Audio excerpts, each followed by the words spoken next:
Question number 2 और यहाँ छिपा है आपका सबसे मेजर चेंज जो फिजिक्स पेपर को पिछले पेपर से बिल्कुल डिफरेंट बनाता है। आज तक हमने फिजिक्स के पेपर में कभी फिल इन द ब्लैंक्स नहीं देखे हैं, लेकिन इस बार से कौंसिल ने इंट्रोड्यूस किया है क्वेश्चन नंबर 2 में फिलिप्स, वो भी 6 मार्क्स के, 2 या 3 नंबर के भी नहीं है, 6 मार्क्स के फिलिप्स आपके लिए यहाँ पर इंट्रोड्यूस किए गए हैं। Hello viewers, I am Deepti. Surprisingly, Council has released specimen paper for ICSE as well as ISC for the year 2025. It is so early, in the month of May, 17th May, we have received this paper. So can you imagine why it is so early? क्यों इतना जल्दी इस बार दिया गया है? Almost 2 months earlier than the previous year's concept. So इसीलिए ताकि आप इन specimen papers को अच्छे से स्टडी कर पाएं, एनालिसिस कर पाएं और फिर इसके अकॉर्डिंगली आप प्रिपेयर कर पाएं, आपके टीचर्स आपको इसके अकॉर्डिंगली प्रिपेयर करवा पाएं। तो पेपर में कुछ क्वेश्चंस हैं जो बहुत ट्विस्टेड हैं, एनालिटिक क्वेश्चंस हैं, लॉजिकल रीजनिंग बेस्ड क्वेश्चंस हैं। तो अब हम ये स्पेशल पेपर डिस्कस करने जा रहे हैं और आई होप आप भी ये स्टार्टिंग से ही प्रैक्टिस करेंगे ताकि इस तरह के क्वेश्चंस अगर आप पहले से प्रैक्टिस करते आएंगे तो आपको फाइनल पेपर के टाइम प्रॉब्लम नहीं आएगी। So today I am going to discuss physics specimen paper ICSE for the year 2025 and starting with section A.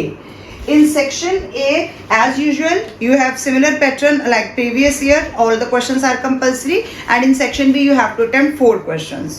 So question number 1, 15 MCQ. Similar pattern is there. First is a moment of couple has a tendency to rotate the body in an anti-clockwise direction. Anti-clockwise direction. Then the moment of couple is taken as. आपका first chapter first paragraph में ही answer है positive, negative, maximum 0। क्या होगा इनमें से? Positive होगा।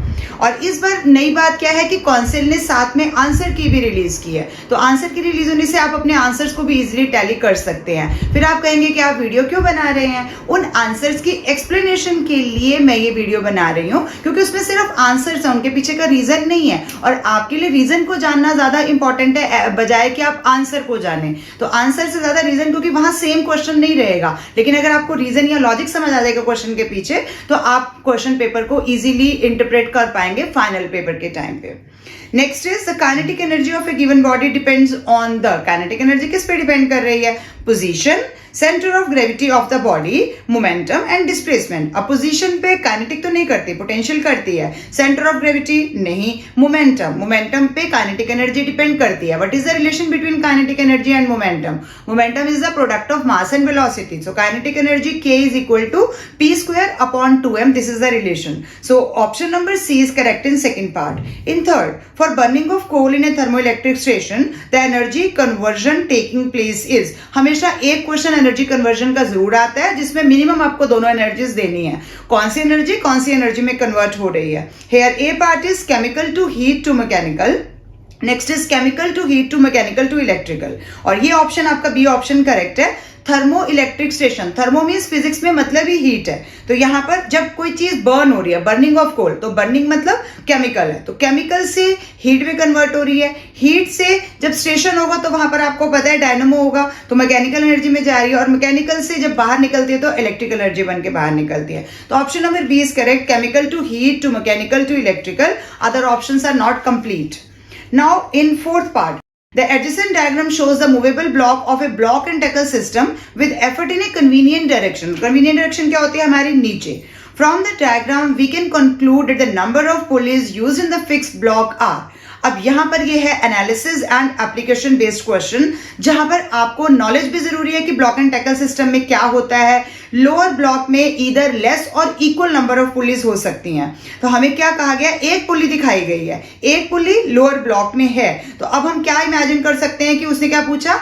Number of pulleys use in the fix block, यानी अपर block में कितनी नंबर ऑफ पुलीज होंगी। तो नीचे वाले ब्लॉक में उससे ज्यादा तो हो नहीं सकती, कम हो सकती हैं, तो कम हो गई यानी 1 हो गया। अब उसने क्या कहा? Convenient direction. तो कन्वीनियंट डायरेक्शन मतलब नीचे आनी चाहिए, तो नीचे आनी चाहिए। तो अगर हम इवन नंबर ऑफ पुलीज लेते तो हमारे पास यहाँ पर हुक नीचे से नहीं स्टार्ट हो रहा होता। यहाँ पर हमने लोअर ब्लॉक की हुक से स्ट्रिंग को स्टार्ट किया है। इट मीन्स यहाँ ऑड नंबर ऑफ पुलीज आनी चाहिए। तो ऑड नंबर ऑफ पुलीज का मतलब क्या हो जाएगा कि अपर जो फिक्स ब्लॉक है उसके अंदर 2 नंबर ऑफ पुलीज होंगी और नीचे 1 होगी। तब हमारी डायरेक्शन भी कन्वीनियंट बनेगी। लोअर हुक से हम स्ट्रिंग को स्टार्ट भी करेंगे और हमारे पास नीचे वाले ब्लॉक में उससे कम नंबर ऑफ पुलीज है 2 और 1। तो इट मीन्स हमारे फिक्स ब्लॉक में 2 नंबर ऑफ पुलीज आएंगी। यहाँ पर एक्सप्लेनेशन को समझना आपके लिए बहुत जरूरी है, क्योंकि पुल से रिलेटेड कोई ना कोई क्वेश्चन जरूर आता है। पुल पे मैंने बहुत सारी वीडियोस भी बनाई हैं, शॉर्ट्स भी बनाई हैं, आप वहां से प्रैक्टिकली देखकर इसको समझ भी सकते हैं। Next question, white light is dispersed by prism inside the prism compared to the blue light, the red light, मतलब ब्लू के कंपेरेटिवली रेड लाइट में क्या होगा? Slows down less and refracts more. Other options भी given है, इसमें option number D is correct. Slows down less and refracts less, क्यों? उसने बोला as compare to blue light red light. अब आपको पता है रेड लाइट का लैम्डा यानी वेवलेंथ कितनी होती है? 8000 आर्मस्ट्रॉन्ग यानी मैक्सिमम होती है। सो डेविएशन उसकी क्या हो जाती है? लीस्ट हो जाती है। जिसकी वेवलेंथ ज्यादा है डेविएशन कम हो जाएगी, सो वो डेविएट लीस्ट करेगी। इसका मतलब उसकी स्पीड डिक्रीजेस विद वेवलेंथ, तो स्पीड डिक्रीज होगी वेवलेंथ के साथ, तो हमारा डी ऑप्शन करेक्ट होगा, स्लोज डाउन लेस एंड इसीलिए रिफ्रैक्शन भी लेस, तो refracts less. Next is an endoscope uses optic fiber to transmit high resolution images of internal organ without loss of information. The principle of light that is used by the optic fiber is based on refraction, reflection, scattering and total internal reflection. तो आपको पता है ये phenomena total internal reflection पे depend है, तभी हमारे optical signals आगे जा पाते हैं। Now in part number 7, of convex lens of focal length 12 cm. Convex lens है यहाँ पर हमारे पास, इसकी फोकल लेंथ 12 सेंटीमीटर दी गई है। इट मींस ये डिस्टेंस 12 सेंटीमीटर है, यहां पर आपके पास एफ है।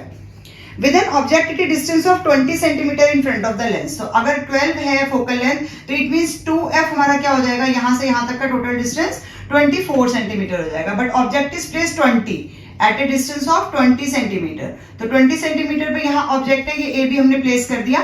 इट मींस हमारी पोजीशन ऑब्जेक्ट की क्या है? In between F and 2f, यहाँ पर हमने ऑब्जेक्ट रख दिया 20 सेंटीमीटर पे।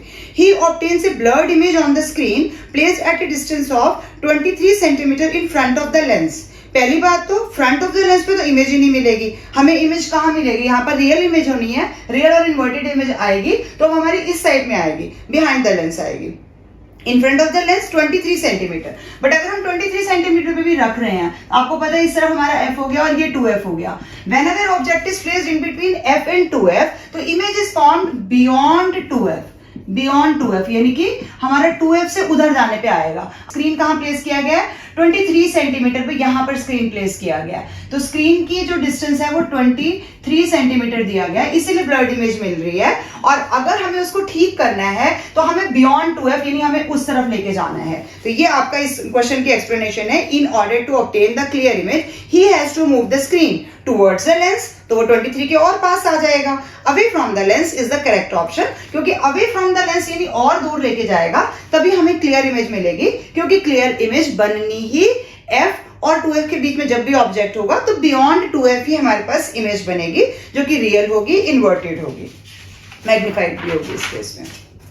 Next is assertion reasoning question. Infrared radiations travel long distance through a dense fog and mist. आप सबको पता है ये करेक्ट है। Reason is infrared radiations undergo minimal scattering in Earth's atmosphere. क्यों स्कैटरिंग कम होती है? मिनिमम स्कैटरिंग क्यों होती है? बिकॉज लॉन्ग वेवलेंथ, जिसकी भी लॉन्ग वेवलेंथ होगी, स्कैटर्ड लीस्ट, तो इसकी वेवलेंथ लॉन्ग है। क्यों? Because intensity of scattering is inversely proportional to, scattering की जो भी हम इंटेंसिटी लेते हैं is inversely proportional to lambda power 4, wavelength की पावर 4 पे इनवर्सली है। तो अगर वेवलेंथ इंक्रीज हो जाएगी तो स्कैटरिंग कम हो जाएगी, तो लॉन्ग वेवलेंथ है, इट्स स्कैटर्ड लीस्ट। यहाँ पर ये रीजन हमें माइंड में याद रखना है, क्योंकि अल्ट्रासोनिक और इंफ्रारेड रेडिएशन में से एक क्वेश्चन हर बार पेपर में आएगा ही आएगा। So here option number A is correct. Both A and R are true and R is the correct explanation of A.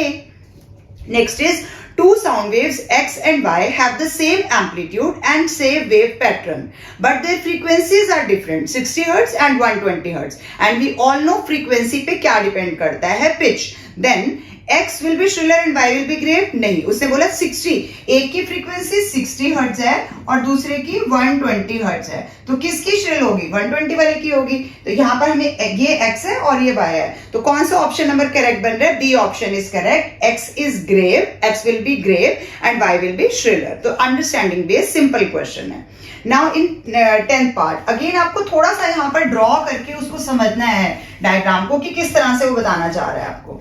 यहाँ पर हमें वी आई ग्राफ दिया गया है, V on Y axis and I on X axis, और हमको 4 अलग अलग मटेरियल्स के लिए ग्राफ दिए गए हैं, उनके नाम P, Q, R and S हमने ले लिए। Now the graph of the voltage versus current for 4 different materials are shown below. Which of these 4 materials would be used for making filament of bulb? अब filament of bulb किस material का बनता है हमें पता है, टंगस्टन का बनता है। क्यों बनता है? क्योंकि मेल्टिंग पॉइंट हाई होता है। अब मेल्टिंग पॉइंट हाई होने के लिए हमें क्या चाहिए, यहाँ पर उसका रेजिस्टेंस हाई चाहिए। मेल्टिंग पॉइंट हाई मतलब रेजिस्टेंस हाई होगा, यानी मैक्सिमम आर चाहिए। तो बेसिकली ये क्वेश्चन हो गया कि हमने ये फाइंड करना है कि इनमें से किसकी स्लोप में मैक्सिमम आर दे रही है। तो आर का फॉर्मूला क्या हो जाता है, R is equal to V upon I. तो हमने देखना है कि किस एक पर्टिकुलर वैल्यू पर हमारे पास ज्यादा से ज्यादा वो आ रहा है। अब यहाँ पर अगर हम पहला देखते हैं तो इट मींस यहाँ V की वैल्यू इतनी आ रही है, V1 ले लेते हैं, और करंट की वैल्यू यहाँ पर I1 है।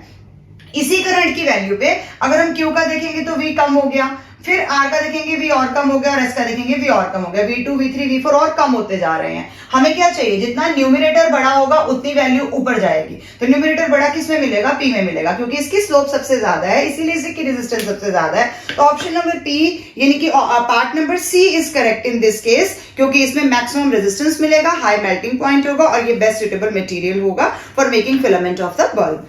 Next is according to the old convention the colour of the earth wire is, ये तो आपको सिर्फ याद रखना है, ब्लैक है ग्रीन है, तो ओल्ड कन्वेंशन के हिसाब से ऑप्शन नंबर बी यानी green colour is correct. In 12th part current is flowing through a coil is shown in the figure. अब इसमें फिर आपको डायग्राम ड्रॉ करके देखना पड़ेगा। जब आप डायग्राम्स आते हैं उनको रफली ड्रॉ करके देखेंगे तभी आपके पास उनका करेक्ट आंसर निकल कर आ पाएगा। आपको इस तरह से डायग्राम दिया गया है और इसमें डायरेक्शन भी मेंशन है कि डायरेक्शन इस तरह से आ रही है। इट मींस ये हमारे पास क्लॉकवाइज डायरेक्शन हो गई।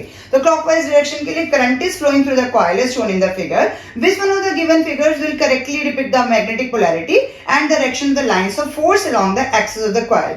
अगर आप पहला फिगर देखेंगे तो 2 एरोस बाहर जा रहे हैं, लेकिन एक एरो फिर आपका इस तरफ से आ रहा है, इट मींस बाहर की तरफ आपको दे रहा है। तो साउथ पोलैरिटी है, तो क्लॉकवाइज अगर ये इस तरह से जा रहा है इट मींस ये साउथ पोलैरिटी आनी चाहिए। तो यहाँ पर पहली बात तो साउथ है, साउथ मींस क्लॉकवाइज हो गया। तो साउथ में क्लॉकवाइज के लिए कौन सा डायग्राम आपको पूरा यहाँ पर करेक्ट आंसर दे पा रहा है, this is option number C.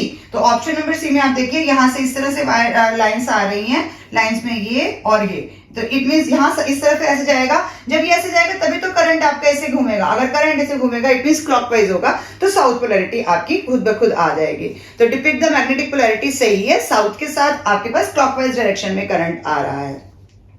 Now 13th part, heat capacity of a body is the normal recall है, यानी कि डेफिनेशन आपको याद रखनी है ऐसी चीजें के लिए, और डेफिनेशंस की प्रॉपर कीवर्ड्स आपको पता होने चाहिए। First is energy needed to melt a body without change in its temperature. Latent थोड़ी है, सिर्फ हीट कैपेसिटी है, तो विदाउट चेंज वाला कॉन्सेप्ट हमारा गलत हो जाएगा। B option, energy needed to raise the temperature of a body by 1 degree Celsius. ये सिंपल सी डेफिनेशन है हीट कैपेसिटी की, तो B option is correct. Energy needed to raise the temperature of a body by 1 degree Celsius या 1 kelvin भी लिख सकता था वो, तो दोनों केसेस में ये आंसर ठीक जाएगा, बी वाला ऑप्शन। सी में इंक्रीज इन वॉल्यूम का कॉन्सेप्ट दिया जा रहा है और उसमें total amount of internal energy constant है, तो कि दोनों नहीं होंगे। 14th part, the amount of heat energy required to melt a given mass of a substance at its melting point without any rise in temperature is called, without any rise in temperature, तो it means latent है। अब यहाँ पर चीज melt हो रही है, तो this is latent heat of fusion, it means option number C is correct है। हीट चैप्टर में आपको डेफिनेशंस पे प्रॉपर फोकस रखना है, उनके कीवर्ड्स को अच्छे से रिकॉल करना है।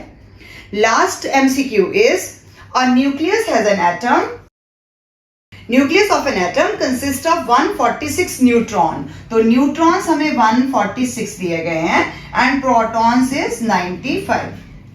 It decays after emitting an alpha particle. How many protons and neutrons are left in the nucleus after an alpha emission?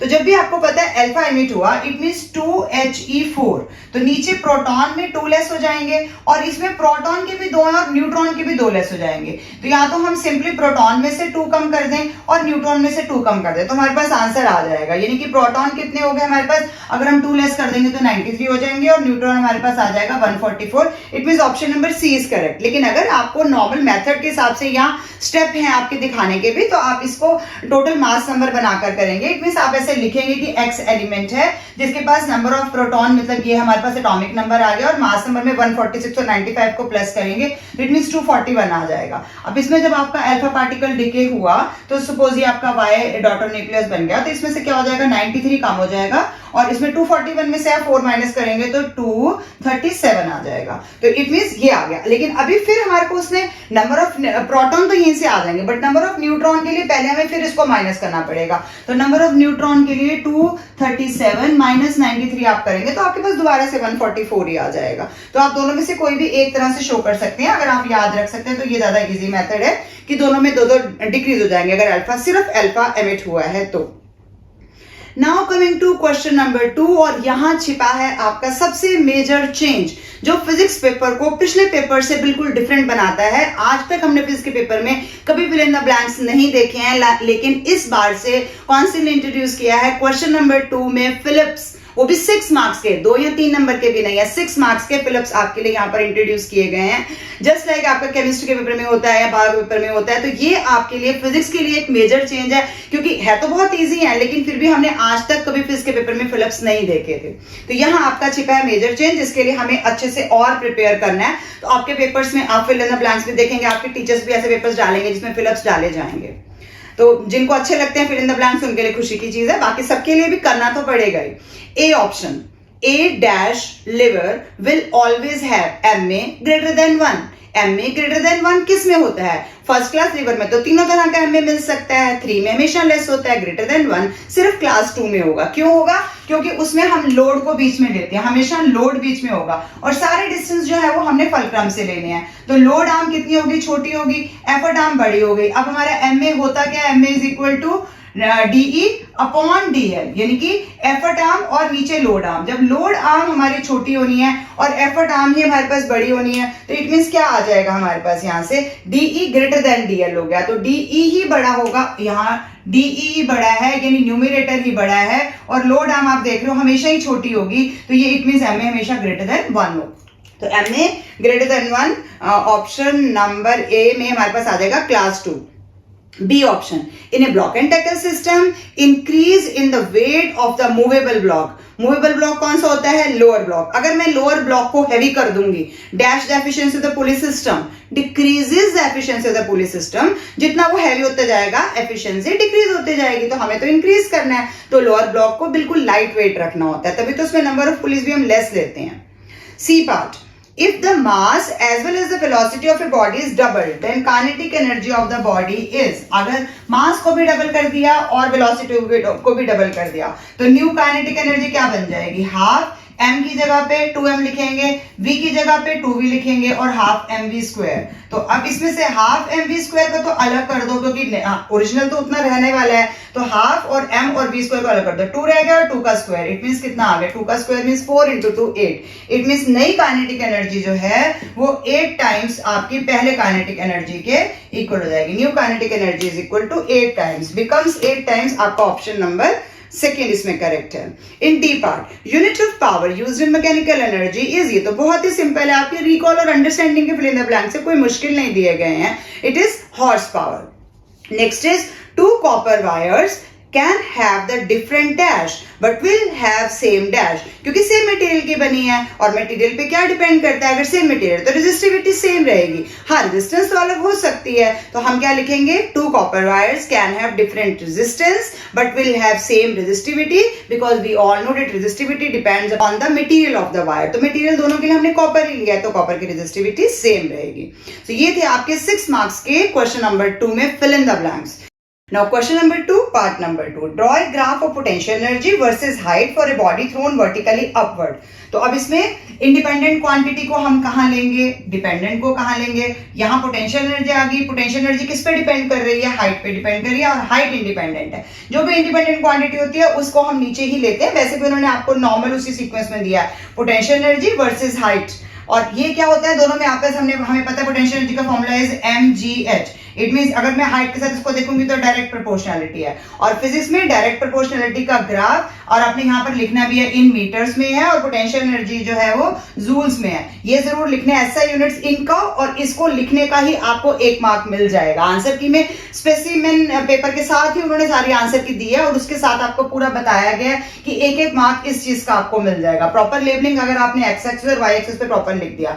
अब डायरेक्ट प्रोपोर्शनलिटी जब भी फिजिक्स में आएगी तो आपका ग्राफ हमेशा एक स्ट्रेट लाइन होगी जो स्लांटिंग होगी इस तरह से। तो ये आपका ग्राफ हो गया, ओरिजिन से हम ऐसे 0 0 शो कर देंगे, ये आपका इसको आपको 2 मार्क्स मिल जाएंगे। नेक्स्ट इज क्योंकि नो फ्रिक्शन इज प्रेजेंट तो बस डायरेक्ट प्रोपोर्शनलिटी शो करनी है आपने। Third is name the waves used for echo depth sounding. सबको पता है एको डेप्थ साउंडिंग के लिए कौन सी यूज करते हैं हम? अल्ट्रासोनिक वेव्स यूज करते हैं। Given reason for their use in the above purpose. क्यों हम यूज कर रहे हैं? Because they travel undeviated for a long distance, they are not easily absorb by the medium, और can be confined to a narrow beam. आप कोई भी एक रीजन इनमें से दे सकते हैं। Now coming to question number 3 part 1, refer to the diagram given below. A lens with 2 different refractive indices, mu1 and mu2. If the rays are coming from a distant object, then how many images will be seen? अगर distant object से raise आ रही हैं तो हम सबको पता है convex lens है, कन्वर्ज कर रहा है तो कहां लाएगा उनको? फोकस पे, क्योंकि पैरेलल आ रही है प्रिंसिपल एक्सिस के तो फोकस पे मीट करेंगी। लेकिन how many images will be seen? अगर तो ये दोनों व्यू रिफ्रैक्टिव इंडेक्स सेम होते तो फोकस पे मीट करती एक ही इमेज बनती, बट क्योंकि डिफरेंट रिफ्रैक्टिव इंडिसेस हैं तो हमें यहाँ पर क्या रीजन देना पड़ेगा? How many images will be seen, कितनी हो जाएंगी? क्योंकि 2 अलग अलग रिफ्रैक्टिव इंडिसेस हैं तो 2 images will be seen. But how? हम इसको थोड़ा सा एक्सप्लेन अपने लिए कैसे करेंगे?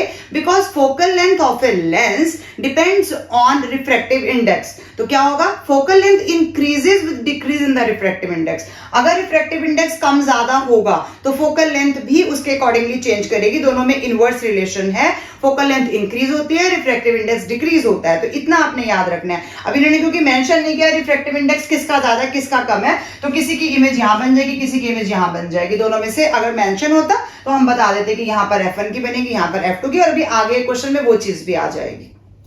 Next B part, a glass lens always forms a virtual, erect and diminished image. अब virtual और diminished का कॉम्बिनेशन कहां होता है? सिर्फ और सिर्फ कॉनकेव लेंस में।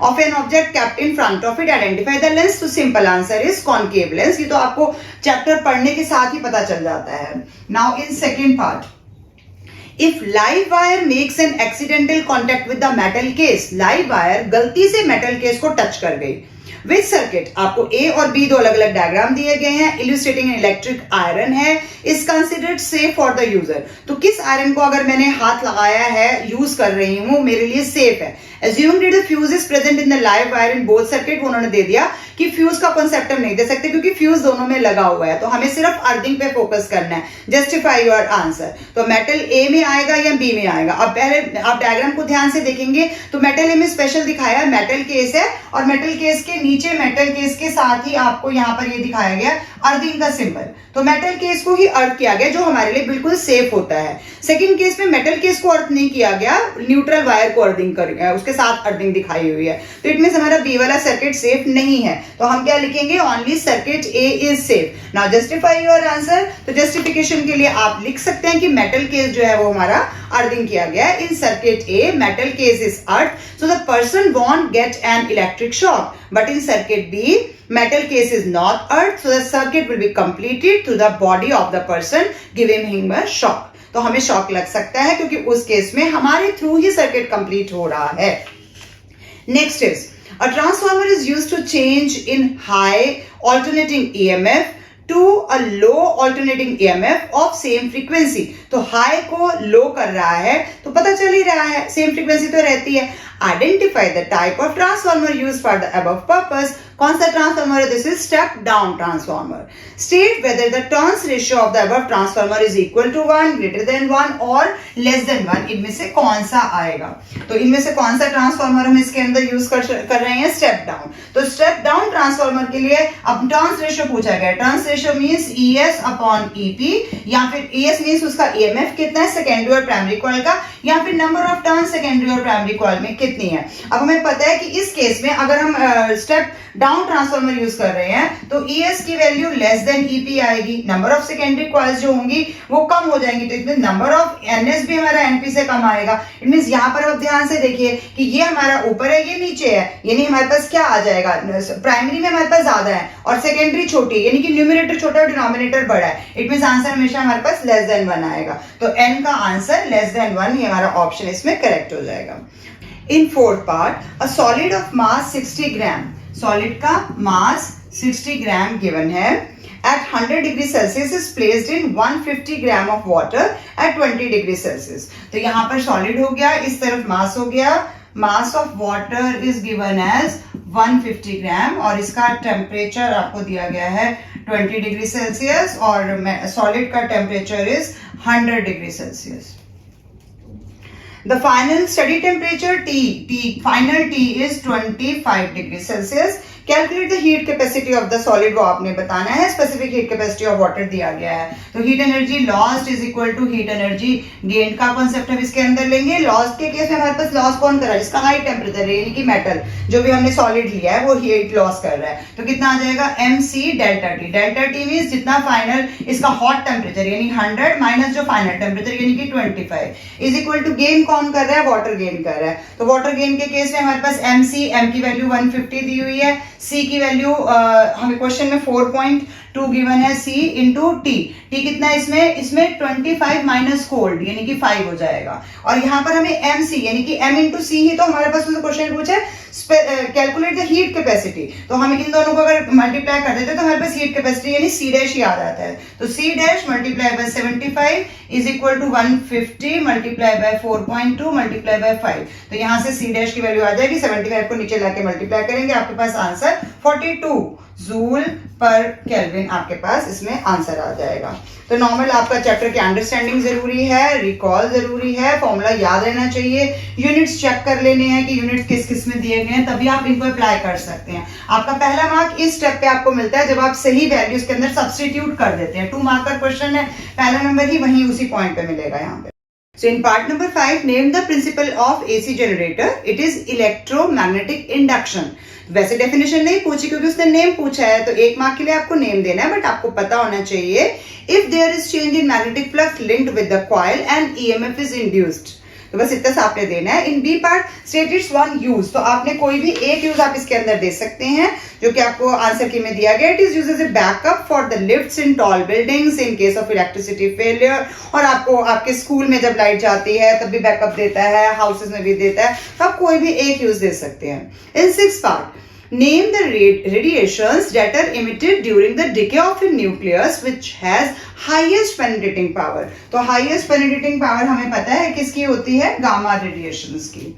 Does the emission of the above mentioned radiation, ये गामा जब निकलेंगी result in a change in the mass number, तो गामा के निकलने से मास नंबर में कोई चेंज नहीं आएगा, तो we will simply write no change।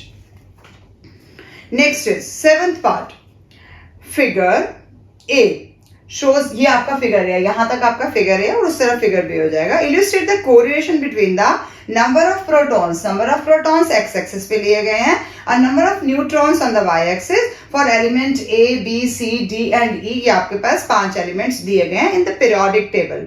These elements are denoted by the letters rather than their conventional symbol। ये कोई सिंबल नहीं हमने यूज किए हैं, मतलब C कार्बन नहीं है, C is just an element। When the element C depicted in the graph, यहाँ पर ये C element दिखाया गया है, undergoes radioactive decay, it releases radioactive rays। decay हो रहा है तो radioactive rays निकलेंगी। When these rays are directed into the plane of paper, directed into the plane of paper means अंदर की तरफ जा रही हैं, into the plane of the paper in the presence of magnetic field। Magnetic field दिखाया गया आपको, north south means ये बार मैग्नेट का नॉर्थ आपको मैग्नेटिक फील्ड दिखाया गया है as depicted in figure B, उस तरफ वाला। They experience deflection causing them to move upward. और अभी कहाँ आ रही है? डिफ्लेक्शन अपवर्ड आ रही है. तो when these rays are directed into the plane of paper, यानी इन रेज को जब डाला गया तो इट मीन्स क्वेश्चन क्या पूछा गया? Name the radioactive radiation emitted by the element C. यानी कि जब ये जो एलिमेंट है इसके निकलने से कौन सी रेडियोएक्टिव रेडिएशंस निकल रही हैं.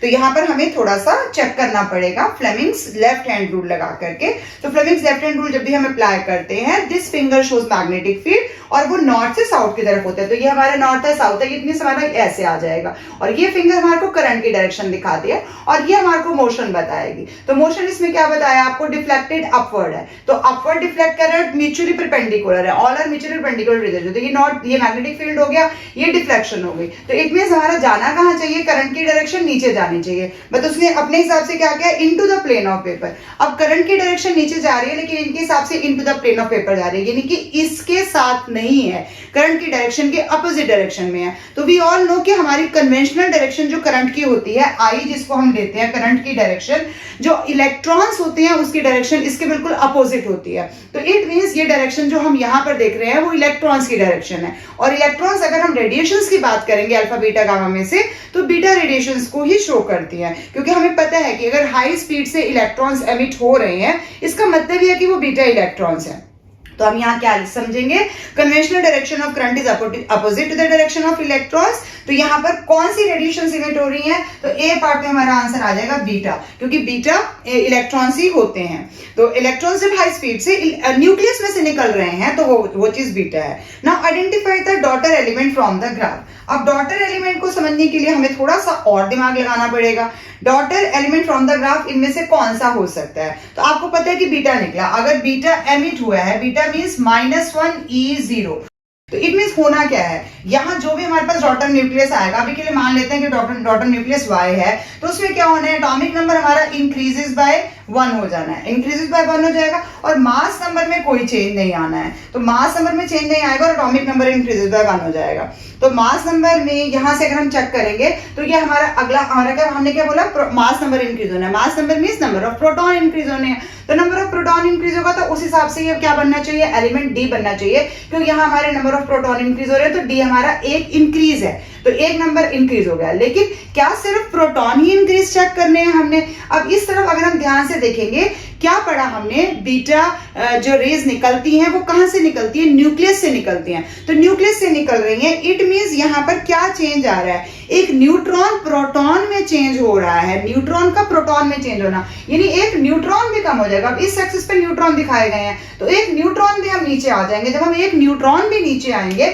और एक प्रोटॉन इंक्रीज हो जाएगा तो हमारे पास एलिमेंट बनेगा ई. क्यों चेंज हुआ? क्योंकि न्यूट्रॉन ही तो चेंज हुआ प्रोटॉन में, तभी तो इलेक्ट्रॉन एमिट हुआ. क्या न्यूक्लियस के अंदर इलेक्ट्रॉन्स होते हैं? आप सबने केमिस्ट्री और फिजिक्स में इतना तो पढ़ा है कि electrons can not reside inside the nucleus. Whenever there is change, यानी कि न्यूट्रॉन एक प्रोटॉन में चेंज हो रहा है, यानी एक न्यूट्रॉन भी डिक्रीज हो जाएगा, तभी हमारे पास इसका आंसर आएगा. तो डॉटर एलिमेंट हमारे पास इस केस में आंसर क्या बन जाएगा? बी पार्ट के लिए ई.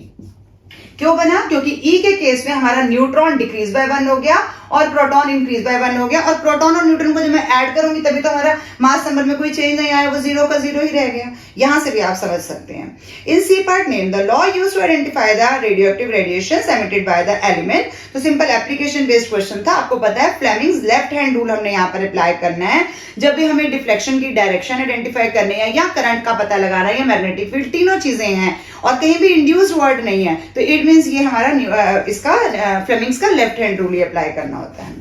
With this, section A is over and I conclude my today's video. Hope you have understood all the explanations given by me. Thank you for watching till the end. Keep watching, sharing and subscribe to my channel. Thank you.